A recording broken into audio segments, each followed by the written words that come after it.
Hello my dear students.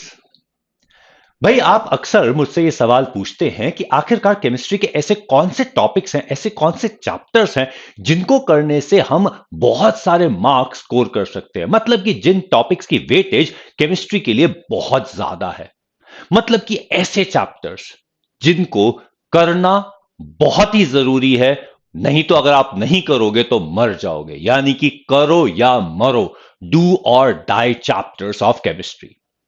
तो चलिए आज मैं आपको बताता हूं वो 6 चैप्टर्स जिनको करना आपके लिए अति आवश्यक है, जिनको आप सोच ही नहीं सकते कि आप छोड़कर चले जाएंगे। My name is Anoop Vashishtha. I am an educator on Aakash Byju's NEET YouTube platform. 25 साल से पढ़ा रहा हूं, इसलिए मैं आपको यह अच्छी तरह बता सकता हूं कि ऐसे कौन से चैप्टर्स हैं। जिससे पहले कि हम ये सेशन शुरू करें, सबसे पहले जल्दी से लाइक कीजिए, सब्सक्राइब कीजिए, शेयर कीजिए अपने फ्रेंड्स के साथ और साथ साथ कमेंट करके हमें बताइए कि आपको ये सेशन कैसा लग रहा है। तो चलिए बात करते हैं उन चैप्टर्स की। पर उन चैप्टर्स की बात करने से पहले एक छोटी सी बात हमें यह भी समझनी होगी कि आखिरकार केमिस्ट्री के जो 3 सेक्शंस हैं, इनऑर्गेनिक, ऑर्गेनिक और फिजिकल, उनमें से सबसे ज्यादा इंपॉर्टेंट कौन सा सेक्शन है। बहुत बार स्टूडेंट सोचते हैं कि ऑर्गेनिक केमिस्ट्री बहुत डिफिकल्ट है, नहीं समझ में आती, इसलिए वो इंपॉर्टेंट होगी। या फिजिकल केमिस्ट्री जिसमें बहुत सारे न्यूमेरिकल्स हैं, बहुत सारे कैलकुलेशन है, तो फिजिकल केमिस्ट्री इंपॉर्टेंट होगी। बट सरप्राइजिंगली ना तो फिजिकल केमिस्ट्री ना ही organic chemistry, but it is the inorganic chemistry which takes the larger share. भाई टोटल सेशंस में से, टोटल क्वेश्चंस में से 36% क्वेश्चंस, यानी कि 50 में से 18 क्वेश्चंस इनऑर्गेनिक केमिस्ट्री के थे। और ऑर्गेनिक और फिजिकल में से 32% मतलब कि 16 questions each was there in the examination, NEET 2021 के पेपर में।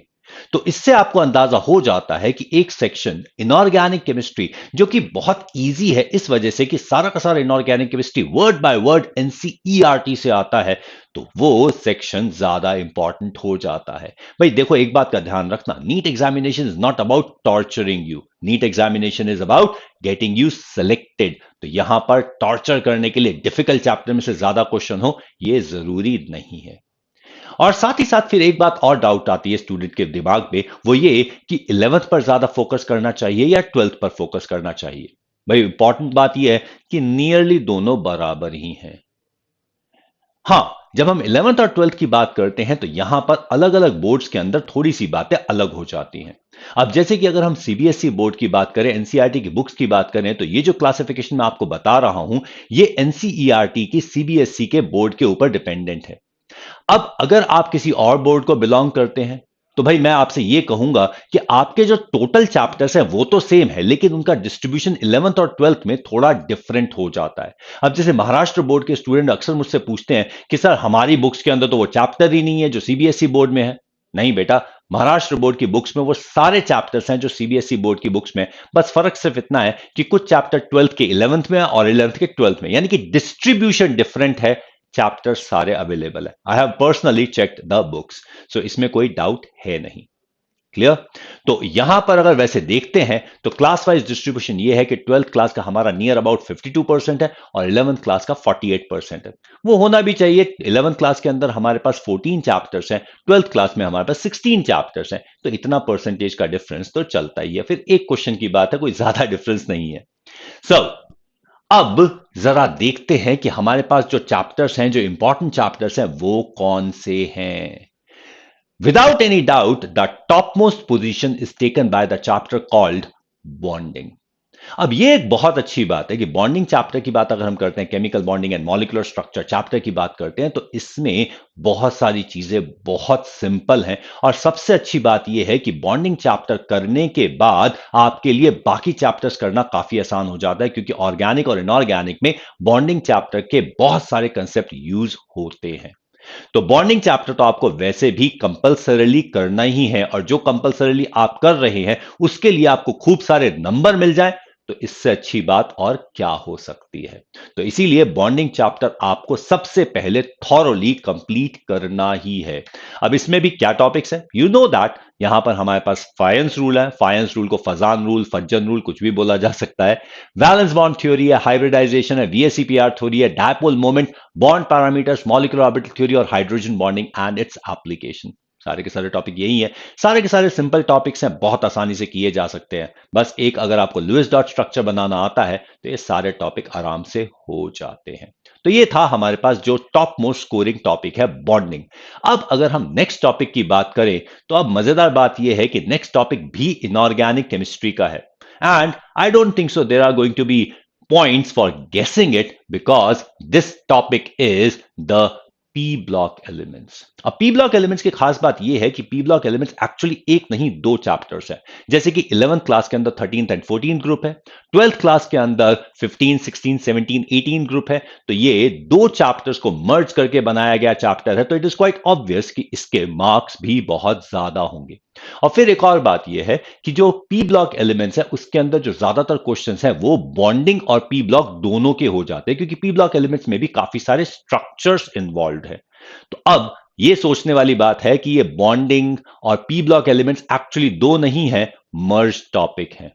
तो इसीलिए एक चैप्टर करते हो तो दूसरा चैप्टर भी आराम से हो जाता है और खूब सारे मार्क्स मिल जाते हैं। तो ये तो थे दो चैप्टर, दोनों इनऑर्गेनिक केमिस्ट्री के, जिसके अंदर से बहुत सारे क्वेश्चंस आते हैं। अब अगर हम तीसरे चैप्टर की बात करते हैं कि तीसरा कौन सा हाई स्कोरिंग चैप्टर है, तो ये थोड़ा सा डरावना चैप्टर है। अक्सर स्टूडेंट इस चैप्टर को बहुत डिफिकल्ट मानते हैं, क्योंकि जब भी मैं स्टूडेंट से ये पूछता हूं कि बेटा आपको कौन से चैप्टर की रिवीजन चाहिए, तो मुझे हमेशा इस चैप्टर का नाम तो मिल ही जाता है, दैट इज इक्विलिब्रियम। अब इक्विलिब्रियम फिजिकल केमिस्ट्री का टॉपिक है, मानता हूं डिफिकल्ट है, लेकिन करना तो पड़ेगा क्योंकि इसके क्वेश्चंस बहुत सारे आते हैं। अब इक्विलिब्रियम टॉपिक में क्या है, इक्विलिब्रियम कांस्टेंट है, फैक्टर्स ऑफ इक्विलिब्रियम है, कंसेप्ट ऑफ पीएच है, salt hydrolysis, relation between KP and KC, Le Chatelier principle, buffer solution, solubility product and solubility. अब ये जब टॉपिक्स की हम बात करते हैं तो देखो यहां पे इक्विलिब्रियम चैप्टर भी अक्सर हम दो चैप्टर का कॉम्बिनेशन मान लेते हैं, chemical equilibrium and ionic equilibrium. तो यहां पर भी दो चैप्टर मान के अपने दिल को तसल्ली दे सकते हैं कि ये दो चैप्टर के मार्क्स हैं, एक नहीं। तो इसलिए आप इक्विलिब्रियम चैप्टर को थॉरोली करेंगे। अब हमने देखा कि अब हमने दो इनऑर्गेनिक के टॉपिक देख लिए, एक फिजिकल का टॉपिक देख लिया, तो फोर्थ नंबर पे कौन सा टॉपिक हमारे पास आ रहा है, ये भी अगर देखोगे तो ये भी फिजिकल केमिस्ट्री का टॉपिक है, and that is structure of atom. अब स्ट्रक्चर ऑफ एटम की जब हम बात करते हैं तो स्टूडेंट जब 11th क्लास में स्ट्रक्चर ऑफ एटम चैप्टर को पढ़ते हैं तो उनको बहुत डिफिकल्ट लगता है। उनको लगता है कि ये कैसा चैप्टर आ गया, इतना बड़ा चैप्टर, इतने सारे कंसेप्ट है, फॉर्मूले इतने सारे हैं। लेकिन जब वो 12th क्लास पढ़ रहे होते हैं और पढ़ चुके होते हैं तो पता चलता है कि कंसेप्ट जो एटॉमिक स्ट्रक्चर में यूज हुए थे, काफी सारे concept they are from 12th class physics. अब अगर 12th क्लास फिजिक्स को करने के बाद एटॉमिक स्ट्रक्चर चैप्टर को एक बार रिवाइज कर लिया जाए तो सारे के सारे कंसेप्ट्स एब्सोल्युटली नाइसली क्लियर हो जाते हैं। सारे के सारे कंसेप्ट बहुत ढंग से समझ में आ जाते हैं और तब ऐसा लगने लगता है कि आखिरकार इस चैप्टर में था क्या जिसकी वजह से हम डर रहे थे। देखो बेटा, some basic concepts of chemistry और एटॉमिक स्ट्रक्चर, ये दो चैप्टर ऐसे हैं जो बहुत सारे स्टूडेंट के फर्स्ट मंथ में कॉमर्स में स्विच ओवर, साइंस से कॉमर्स में स्विच ओवर के लिए रिस्पॉन्सिबल हो जाते हैं, बहुत डरावने लगते हैं। लेकिन हाँ, यह एश्योर मैं आपको करूंगा कि अगर आपने 12th क्लास की फिजिक्स पढ़ ली है, अब आप अपने रिवीजन की बात कर रहे हैं, तो यह चैप्टर आपको बहुत आसान लगेगा। This is going to be very easy. Concept तो वही है, Planck's quantum theory, Bohr's model, Heisenberg's uncertainty principle, photoelectric effect, de Broglie's hypothesis and quantum model. तो ये हमारे पास टॉपिक्स आ जाते हैं स्ट्रक्चर ऑफ एटम के। तो दो इनऑर्गेनिक केमिस्ट्री के टॉपिक हो गए हैं, दो फिजिकल केमिस्ट्री के टॉपिक हो गए हैं। तो अब देखिए पांचवा टॉपिक स्कोर करने वाला कौन सा होगा। भाई दोनों टॉपिक्स तो हमने ले लिए, दो पार्ट्स तो ले लिए, अब आई बिलीव एक चैप्टर तो ऑर्गेनिक केमिस्ट्री का बनता ही है ना, and that is aldehyde ketones and carboxylic acid. अब aldehyde ketone and carboxylic acid एक मुश्किल चैप्टर तो नहीं है, लेकिन हां इस चैप्टर में रिएक्शंस बहुत सारे हैं। इस चैप्टर को करने के लिए आपको एल्डिहाइड, ये alcohol, phenol and ethers, alkyl and aryl halides, hydrocarbon, ये चैप्टर आने चाहिए, तभी आप ये चैप्टर कर पाओगे। लेकिन वही बात है ना कि जब हम अलॉट करते हैं ना क्वेश्चंस, तो वो क्वेश्चंस एल्डिहाइड, कीटोन्स और कार्बोक्सिलिक एसिड पे बहुत आसानी से अलॉट हो जाते हैं। इस चैप्टर का क्वेश्चन देने पर बाकी पीछे के चैप्टर भी कवर हो जाते हैं। पर क्या करें, हाँ, ये बहुत ज्यादा स्कोरिंग चैप्टर है। इसके एनसीईआरटी के क्वेश्चंस और इसके एग्जाम्पलर के क्वेश्चंस आपके लिए करना बहुत ही ज्यादा जरूरी है। इस चैप्टर को करने के साथ साथ आपके पिछले चैप्टर भी रिवाइज हो जाते हैं। और टॉपिक क्या है हमारे पास? वही nomenclature, preparation, chemical properties, physical properties and there uses. भाई बहुत सारे रिएक्शंस, अब रिएक्शन अगर लिस्ट करूंगा तो ये तो बहुत ज्यादा लंबा हो जाएगा। That were the 5 chapters and surprisingly अगर हम सिक्स्थ नंबर की बात करें, वो भी हमारे पास एक इनऑर्गेनिक केमिस्ट्री का ही टॉपिक आ जाता है, कोऑर्डिनेशन कंपाउंड्स। कोऑर्डिनेशन कंपाउंड के इंट्रोडक्शन है, आईयूपीएसी नेमिंग है, shapes and magnetic property, Werner's theory, valence bond theory, crystal field theory, colour and isomerism. भाई कोऑर्डिनेशन कंपाउंड एक इजी चैप्टर है, अंडरस्टैंडेबल चैप्टर है, बहुत आसानी से समझ में आ जाता है और स्कोर करने के चांसेस बहुत सारे होते हैं।